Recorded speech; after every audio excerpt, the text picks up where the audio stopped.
I wake up each morning to the sound of cattle lowing across 40 acres of Texas pasture. The same land my grandfather bought in 1952 after coming home from war. The sunrise paints everything gold, and for a moment, it feels like the world hasn't changed in 70 years. This ranch isn't just dirt and fences. It's family history. My grandfather carved a life here, my father grew up here, and now it's my turn to keep the legacy alive. But the peace doesn't last long. Just beyond my fence line sits Whispering Oaks Estates, a shiny new subdivision where houses are packed tighter than cattle in a stock trailer. They call it progress, but I call it a ticking time bomb. Because when city people pay nearly $1 million for their dream homes, they don't expect the smell of manure floating in with the morning breeze. And leading that subdivision charge was one woman, Karen Whitfield. Picture bleached blonde hair that could survive a hurricane, yoga pants worth more than my truck, and a smile that screamed, "I need to speak to your manager," from 3 counties away. Within weeks of moving in, she wasn't just living in Whispering Oaks. She was running it. HOA president, self-appointed enforcer, clipboard never leaving her side. The first notice showed up taped to my gate. Agricultural nuisance endangering property values. Translation: my cows smelled like cows. Next week, another notice. My barn was an eyesore. Then my chickens became disease vectors. She wasn't just annoyed. She was building a case. First, I laughed it off. Surely this was a misunderstanding. Maybe she just didn't understand how ranches worked. But the more papers that piled up, the clearer it became. This wasn't ignorance. This was war, clipboard edition. One morning, I found a thick manila envelope slapped onto my porch. Inside, the most official-looking cease and desist I'd ever seen outside a courthouse. It had seals, letterheads, legal jargon, the works. But the law office on the letterhead? Whitfield and Associates. I later discovered that was just Karen's kitchen table and a Costco printer.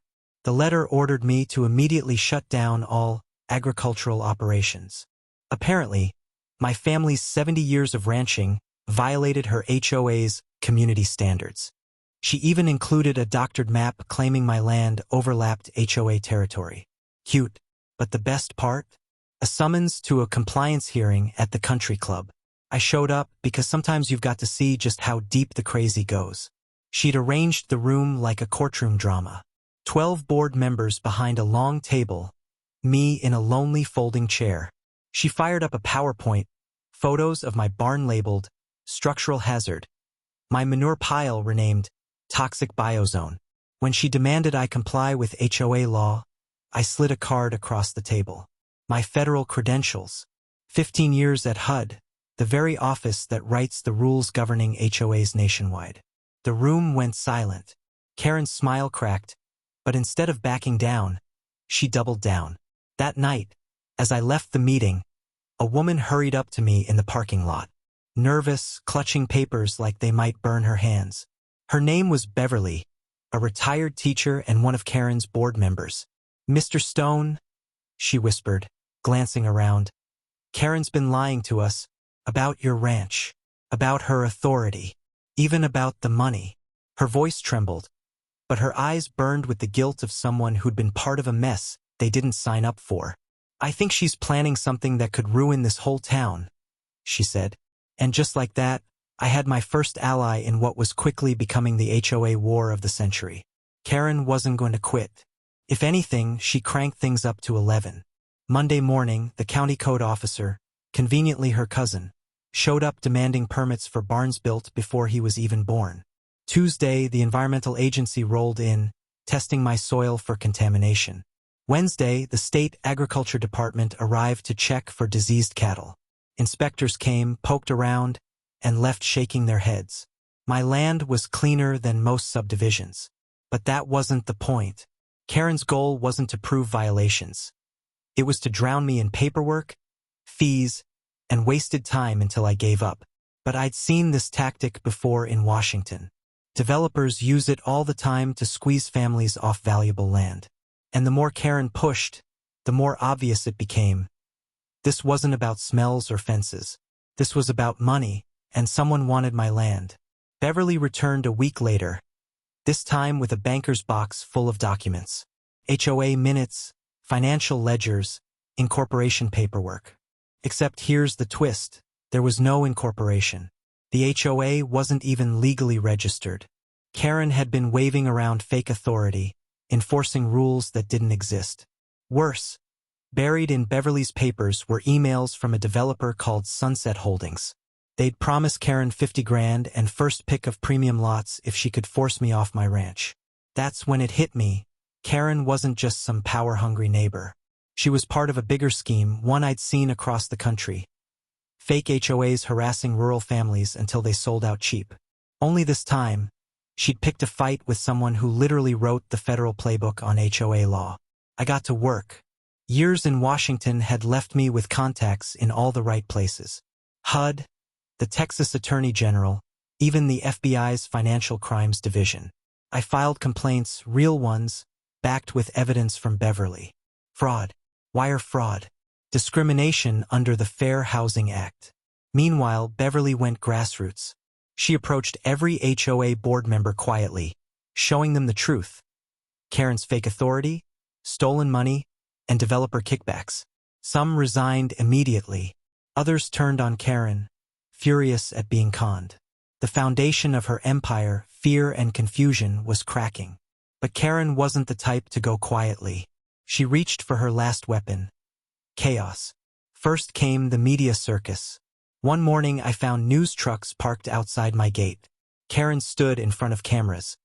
Neighbors' kids in surgical masks beside her, declaring my ranch a toxic hazard. Then came vandalism, spray-painted fences reading biohazard, in the middle of the night. Next, false police reports. She claimed I'd threatened her on the phone. Sheriff Morrison, who'd known my family for decades, listened to her rant, then looked at my phone records. Garrett, he sighed. I think that woman's lost her mind.